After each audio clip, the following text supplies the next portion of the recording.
नमस्कार। भव्यश्री न्यूज से मैं नुपुर। उज्जैन की धरती से एक दिल दहला देने वाली घटना नजर के सामने से आ रही है, जो महिदपुर प्रखंड के नारायणा गांव की है। नारायणा गांव निवासी नेहा अंजना नाम जो उमेश सिंह की बच्ची है, इसकी उम्र 20 साल है। ये मकर संक्रांति के उपलक्ष्य में बाहर निकली थी अपनी ममेरी बहन के साथ घूमने के लिए, कुछ कार्य से लुत्फ उठाने के लिए, नजारा देखने के लिए पतंगबाजी का। लेकिन ये क्या आलम हो गया, पतंगबाजी का डोर यानी कि मांझा जिसे कहते हैं, वो नेहा के गले में उलझ गया। स्कूटी से नेहा जा रही थी, मांझा उसके गले में रेतते हुए आगे बढ़ता गया और मांझा उसके गले को काट दिया। पतंग को काटता है, लेकिन यहाँ क्या, जिंदगी को पतंग की डोर काट गई और वहां पे नेहा अंजना की मृत्यु हो गई। नेहा छटपटाते हुए वहीं के वहीं दम तोड़ दी। उसकी मामेरी बहन ने आंखों देखा, हाथ सुनाया तो दिल दहल सा गया और मन बेचैन हो गया और रोंगटे खड़े हो गए। आप भी सुनेंगे तो आप भी विचलित हो जाएंगे। एक मांझा जो बूटी उड़ाने का काम करता है, एक डोर, वो डोर किसी के गले में लग जाए, वो कैसे किसी की मृत्यु हो सकती है। लेकिन ये संभव है। आज की तारीख में, कलयुग में हर कुछ वो संभव है जो संभव कल नहीं था। हर पर्व त्योहार उत्सव मनाने के लिए है, जहां हम जीते हैं और लोगों को हंसाते हैं, डुबाते हैं, मनोरंजन करते हैं और हम साल भर इंतजार करते हैं कि पतंग का पर्व त्योहार कब मकर संक्रांति आए और कब लोग पतंगों को उड़ाए। रंग बिरंगे पतंग बाजार में मिलते हैं, उतना ही मांझा भी मिलता है और लोग खरीदते हैं, बेसब्री से इंतजार करते हैं, दुकानें बंद रखते हैं, कुछ सी बीच पे चले जाते हैं, कुछ सड़कों पे उड़ाते हैं, कुछ अपने छत पे उड़ाते हैं। लेकिन जो लोग सड़कों पे उतारते हैं या फिर जो पतंग की डोर होती है, उसका न ओर माना गया है न छोर माना गया। कहीं से कहीं यहाँ तक की होड़ लगी रहती है। पतंग जब कटता है तो जब आसमान में पतंग कटता है तो लूटने वाले की भी कमी नहीं होती है। पतंग आसमान से यूं करता है और लोग आसमान में देखकर यूं सड़कों पे चलते हैं। उन्हें परवाह भी नहीं होता कि कोई गाड़ी का आवागमन तो नहीं हो रहा है, एक्सीडेंट तो नहीं हो जाएगा। नहीं, उनकी चीजें सिर्फ लूट हो होती है कि पतंगों को किस तरह लूटा जाए। और जब वो लूट लेते हैं तो इस तरह वो खुशी से विचलित हो जाते, फूले नहीं समाते, जैसे उन्होंने पता नहीं किस चीज का फतेह हासिल किया है। खैर, आगे हम बात जारी करेंगे। फिलहाल हम आपको ये बता दें, नेहा जिसकी उम्र 20 साल थी, उसके वहीं पे मृत्यु हो गई। हम आपको बता दें, ये दोनों बहन इंदिरा नगर से फ्रीगंज के लिए निकली थी और 0 पॉइंट ब्रिज पे एक्सीडेंट हुआ। ये दोनों गिर गई। छोटी बहन को भी चोट आया, जो इनकी ममेरी बहन उनके संग थी, और ये बच्ची लहू लुहान हो गई। चूंकि गाड़ी ये चला रही थी, लहू लुहान होकर के गाड़ी में भी बहुत सी ब्लीडिंग हुई और सड़कों पर भी काफी खून गिरा। लोग तमाशबीन बनकर देखते रहे, लेकिन किसी ने हिम्मत नहीं करी कि बच्ची को वहीं पे उठा करके और नियरेस्ट अस्पताल में भर्ती कराया जाए। अगर इंसानियत बची होती लोगों में तो ये बच्ची भी बच जाती, मगर इत्तेफाक ऐसा नहीं हुआ। परंतु वहीं पे रविंद्र सिंह सेंगर नाम की एक अधिवक्ता महोदय गुजर रहे थे। उन्होंने अपनी कार को रोका और अपनी कार पे उस बच्ची को लिफ्ट दिए, पहुंचाए हॉस्पिटल। लेकिन इत्तेफाक रास्ते में ही बच्ची ने दम तोड़ दिया। आज एक बच्ची ने दम तोड़ दिया। वो बच्ची किसी की भी हो सकती थी, तमाशबीन की भी। तो क्या तमाशा देखा जा सकता था। लेकिन सबसे पहले हम आपको बता दें कि मांझा से कैसे गला रेता और क्या मांझा से गला कटता है। तो आज कुछ भी संभव है। मैंने पहले ही कहा है, कलयुग है और कलयुग में कुछ भी संभव है। जैसे आज दीपावली दीपों का त्योहार होता है, होली रंगों का त्योहार होता है और मकर संक्रांति पतंगों का भी त्योहार होता है, जिसमें मांझा का होना जरूरी होता है। लेकिन क्या आज उस तरह के पटाखे जलते हैं, उस तरह की दीपावली मनाई जाती है या उस तरह का होली मनाया जाता है? ठीक उसी तरह मकर संक्रांति भी नहीं बनाई जाती है और न उस तरह का मांझा होता है जहां एक उत्साह से मनोरंजन के लिए हम आसमान में पतंगों को उड़ाते हैं। बिल्कुल नहीं, ये ब्लेड की तरह धारदार बनाया जाता है।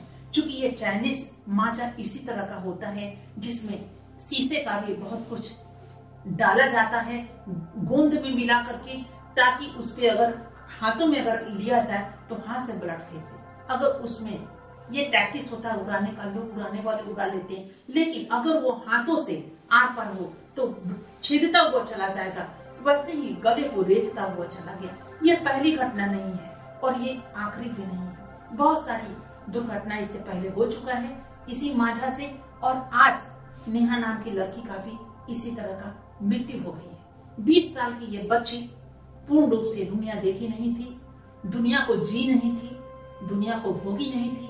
न जाने दुनिया को इस बच्ची से क्या कुछ मिलता, उसको देने के पहले ही वो दुनिया को अलविदा कह गई। लेकिन ये बहुत अफसोस की बात है, सरकार ने 5 साल की यानी चाइनीज जो माछा है उस पे रोक लगा दी है। 2017 में ही रोक लगा है, जिसको बेचने वाले पे ये पनिष्ड है कि 5 साल का जेल और नहीं तो 1 लाख रुपए उसे पेनल्टी के तौर पे देना पड़ेगा। लेकिन देता कौन है?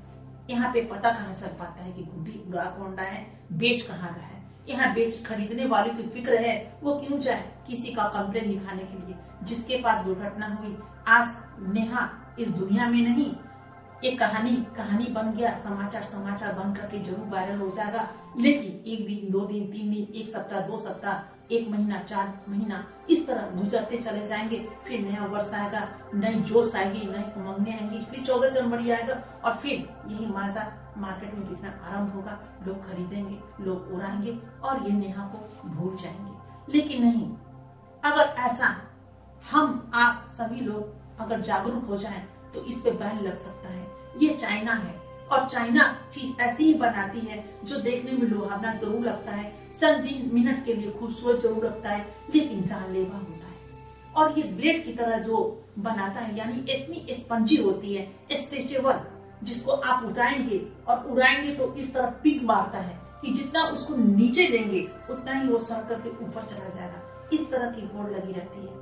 लोग सोचते हैं कि सबसे ज्यादा मजबूती हमारे में हो, सबसे ज्यादा कॉस्टली हमारा हो और हम दूसरे का पतंग काट सके। इस तरह की चीजें होती है। अब वो जमाना नहीं जहाँ लोग पुरस्कार दिया करते थे कि अगर अकेला हम लहराएंगे तो हमें पुरस्कार दिया जाए, या फिर जितने पतंग ऊपर में उड़ते हुए मिलेंगे कुछ किलोमीटर तक तो लोग उन्हें पुरस्कार दिया करते थे। लूटने वाले बच्चे को पुरस्कार मिलता था। लेकिन आज तो ये एक बिजनेस बन गया है, व्यापार बन गया है और जिंदगी यहाँ खत्म हो रही है। सड़कों पे लहूलुहान होते हुए कब तक हम झेलेंगे ऐसे लहूलुहान होते हुए अपनी बेटियों को, बेटों को। इस पे सख्त से सख्त कार्रवाई होनी चाहिए। और इस पे यानी कि मांझा से अगर किसकी डेथ होती है तो उस पर हत्या का आरोप क्यों नहीं चला जाए, हत्या का केस क्यों नहीं चला जाए। माना नेहा के लिए भी केस दर्ज किया गया है, लेकिन नेहा की तो हत्या की गई, एक तरह से हत्या हुआ। गुड्डी उड़ाने वाले कौन थे, गुड्डी बेचने वाले कौन थे, माजा किसने बेचा, उस दुकान को सील करना, उस दुकान को जेल जाना चाहिए, दुकानदार वालों को उसको पनिष्ड मिलना चाहिए और हत्या का उस पे सबक हो, क्यों नहीं उम्र कैद की सजा उसे मिले। 5 साल क्यों? क्या नेहा की जिंदगी 5 साल थी? बिल्कुल नहीं। नेहा की जिंदगी हो सकता है 100 पार करती, देश को बहुत कुछ मिलता। एक ऐसी जिंदगी आज खत्म हो गई, नामो निशान खत्म हो गया। उनके माँ बाप की सोचिए, उनके माँ बाप के दिल पे क्या गुजर रहा होगा जिसने 20 साल तक अपनी बच्ची को पोषित किया, पलाया, बढ़ाया, पढ़ाया, न जाने वो क्या बनती। तो इस तरह नेहा तो चली गई इस दुनिया से।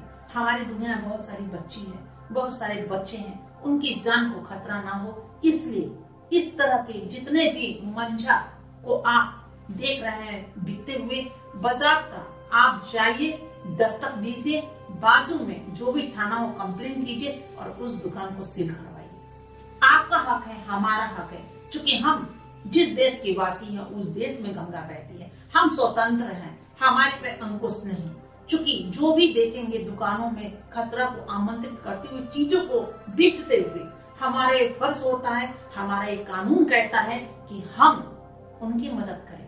चूंकि कानून हमसे है, हम कानून के लिए बने हैं, हम कानून का उल्लंघन नहीं करें और कानून का उल्लंघन होते हुए भी कैसे देख सकते हैं। तो इस तरह अगर कुछ भी जानलेवा अगर कोई व्यापारी व्यापार कर रहा हो तो वहीं पे हमको रोक लगाना चाहिए। आप भी बढ़िए, हम भी बढ़े, चूंकि हम जागरूक हैं। दूसरी बेटी के साथ ऐसा खतरा ना हो, इस पे सख्त कार्रवाई होनी चाहिए। आवाज उठाइए।